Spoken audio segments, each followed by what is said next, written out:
see, we've already started in on our demo for deep fry and pan fry. Today we're going to be pan frying chicken, and you can see that that's already started. And then we're going to deep fry some mozzarella cheese. Earlier, while I was prepping this chicken, I started yesterday, and I started out by soaking it in some buttermilk and some spices.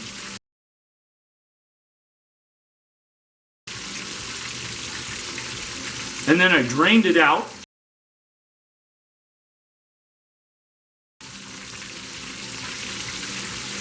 And then I dipped it in a combination of flour and cornstarch. With also some seasonings in it. The flour makes for a little bit of a softer crust, and the cornstarch will make for a little bit of a crunchier crust. Of course, there are lots of options. You don't have to do what I did. You can use breadcrumbs, you can use just flour, you can use just cornstarch. You don't have to put any seasonings in there at all. I put salt, pepper, garlic, onion powder, poultry seasoning. You could put cayenne pepper, you could do whatever you want. I also, in the buttermilk, put a little bit of vinegar. You don't have to do that. You could put hot sauce. Whatever it is you want to do. But the process is going to be the same for what we are doing here, and this is pan fry. And as you can see, it's different than last week's saute because we have considerably more fat in the pan. Last week, we had just a scant layer of fat in the pan, and now we have enough fat to cover at least 2/3 of the product. And I'm turning the chicken over so that you can see that the bottom part, or what is now becoming the bottom part, is fully submerged, but the top part, where it's golden brown, is exposed. And there is no part of the chicken that isn't in the oil, or hasn't been in the oil.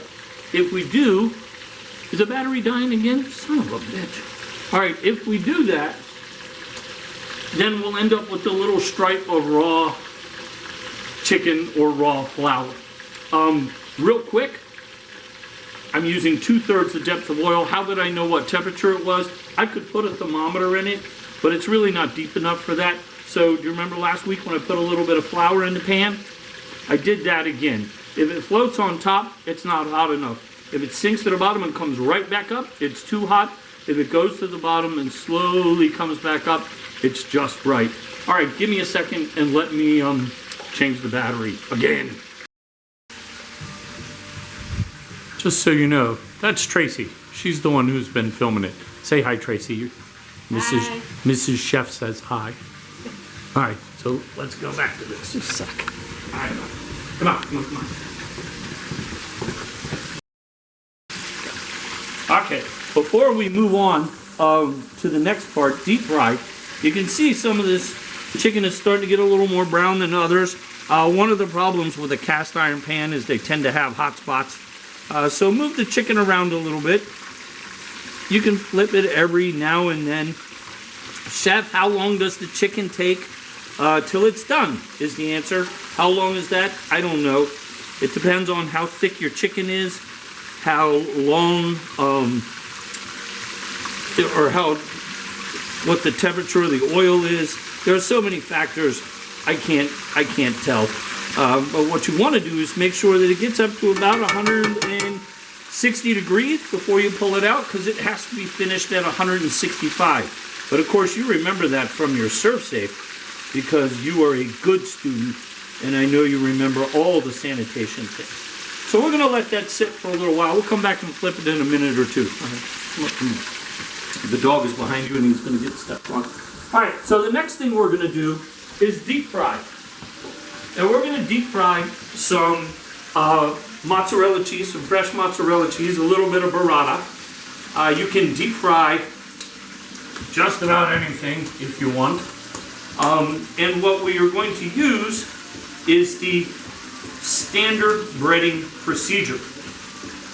And the standard breading procedure is really three things: flour, egg, and breadcrumbs. Now, because we're doing cheese and I don't want any of the cheese to leak out into the fat, I'm going to put an extra layer of egg and breadcrumb to make sure that I plug any holes that I left through the first process.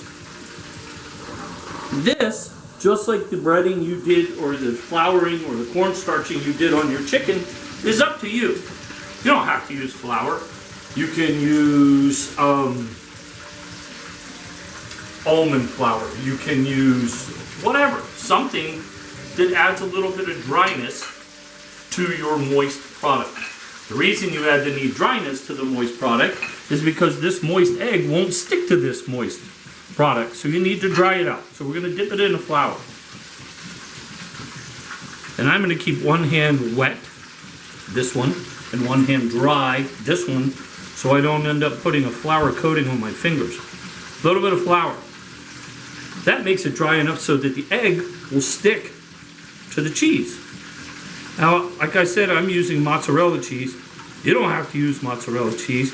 You can use cheddar cheese. You can use jack cheese. You can use Swiss cheese. You could use hot pepper cheese, which would be delicious with a little bit of salsa instead of marinara sauce. You could do cheddar cheese and dip it in that ranch dressing that you all love so much. You can do whatever you want. It doesn't have to be cheese. You can, like I said, you can deep fry anything. You want to deep fry zucchini sticks? Go ahead. You want to deep fry shoelaces? Go ahead. I don't care. But you have to eat it. Next step, the second batch of flour, or of eggs, sorry.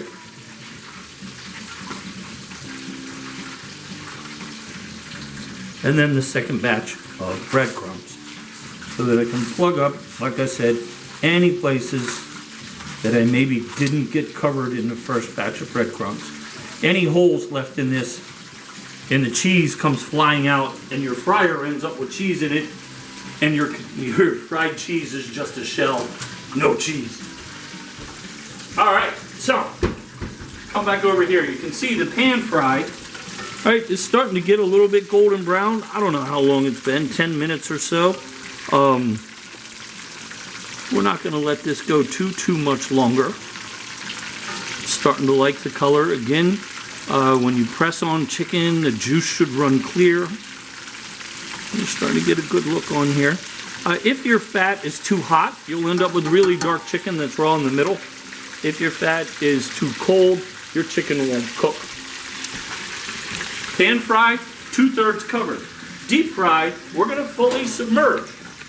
But chef, you said that saute and pan fry and deep fry were dry cooking methods. How could it be that you were fully submerging something into liquid fat and calling it dry? Come in here close and let me show you something. You see these bubbles? They're happening here too. But this is fully submerged. What's happening is the moisture in the product is turning into steam, and that steam is forcing its way out of the product. That's allowing the coating and the steam to keep the fat out of the product. If you don't get these bubbles, that means the fat is going into your product. So really what's getting through is the heat, not the fat, and that's how it's considered a dry cooking process. We're going to take a look at this chicken here. I'm going to pull this one out. Let it sit on the rack for a second. And I'm going to put my thermometer in here and see if it's 165 degrees. It is flying up the coast. We are at about 160. So I would say our chicken is about done. I'm going to pull it out and let it rest. And that resting is going to allow for some carryover cooking. I'm putting it on a rack so that the fat can drain away.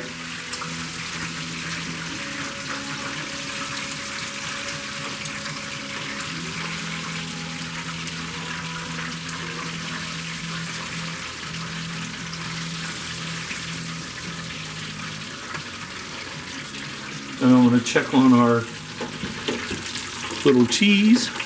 Not yet. We'll let it go for a couple of minutes. While that's cooking, I do want to show you something over here. You may not have a deep fryer like this. I just got one because my wife hates the way they smell, and I had to buy this one because I said it was for class. So thanks. Anyway, if you don't have a deep fryer, you can use any deep pot that you have. Don't fill it up all the way, right? You have to have some room for stuff to come out, for the bubbles to form. And then use a candy thermometer if you have one. If you don't have one, I suggest you don't do this. It's not as safe. You do want fairly good temperature control on this. Again, don't fill the pot all the way, maybe about halfway. Put the thermometer in. I don't know if you're going to be able to see this. Come in real close, Tracy. On this thermometer, right there above my thumb, you see a little dot. Can you see that on the camera? Oh, wait. Well, anyway, it's right there on my thumb. That little dot has to be in the fat for this thermometer to work. If you just put the tip in, it's not going to work. Okay? All right. So, as you can see, some of our cheese is starting to leak out. This is what I was talking about. I didn't do a very good job of coating it, but we'll give it a little squish. Feels like it's soft. We'll give that just another second or two. And just like we let the chicken drain on the pan, we're going to let the cheese drain on a towel.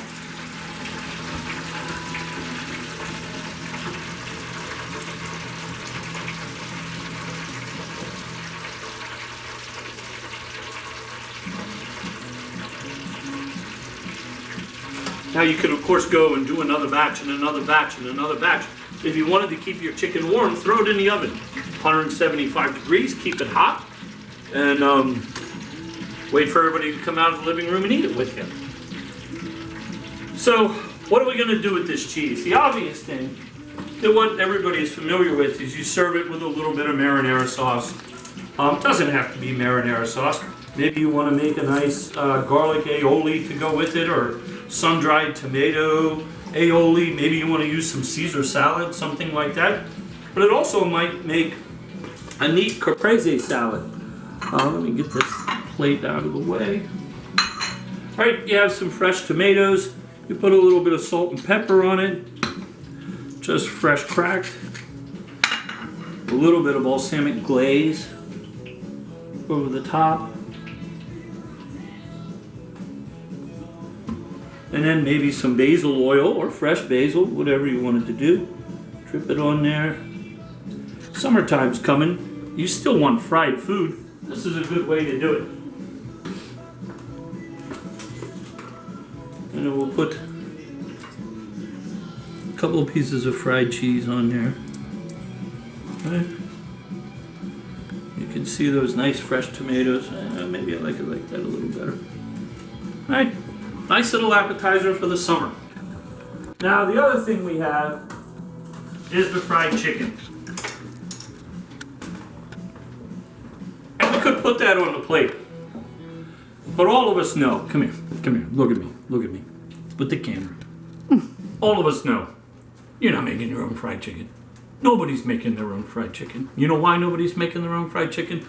Because somebody else does. You know who they are. Sometimes, kids, you have to know when you've been beat. You just take the loss, congratulate your competitor, thank them, and enjoy their food more so than you enjoy your food.